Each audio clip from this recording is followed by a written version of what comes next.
Let's say you've got a 747, a perfectly good, if slightly aging, wide-body jet. This 747 is 40 years old. NASA has owned it for 20 of those years. And if you can make out at the back there behind the wing, sometime in that period they decided it would be a really good idea to cut a 16 by 23 foot hole into the plane. It's not just any old hole in the fuselage, it's for this. This is SOFIA, which stands for Stratospheric Observatory for Infrared Astronomy. It's a massive flying telescope operated by NASA and the German space agency DLR.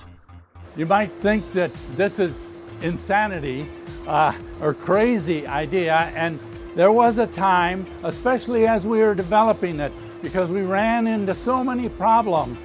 The door had to work just right, and it took years to get that door to be right.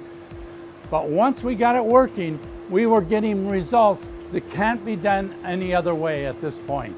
SOFIA has a lot in common with the Hubble Space Telescope. They're similar sizes. But where Hubble concentrates on visible and ultraviolet light, which scientists use to make incredible full-colour images, SOFIA looks primarily at infrared light, which means it can be used to study things like the clouds of gas that will give birth to new stars. To get the best observations, the plane flies into the stratosphere and then opens its massive door so that the telescope can peer into space. We climbed on board to have a look around with Eric Becklin, SOFIA's chief scientist. So we're inside a 747, and you don't really, when you get on as a passenger, you don't appreciate the full height of the plane, and you're making full use of the full cylinder here. It is huge.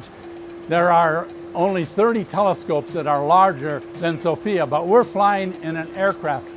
It's versatile too. New equipment can be fitted to make different kinds of observations. Because it's a flying telescope, it can be positioned nearly anywhere around the globe. It's been used to study the atmospheres of Pluto and Mars, and to look into a black hole at the centre of the galaxy. There are also stars that must be forming there. We don't know how, but we have the best picture because of this observatory of how that is happening. The telescope is a marvel of engineering, with gyroscopes and precision bearings keeping it locked on its target even through turbulence.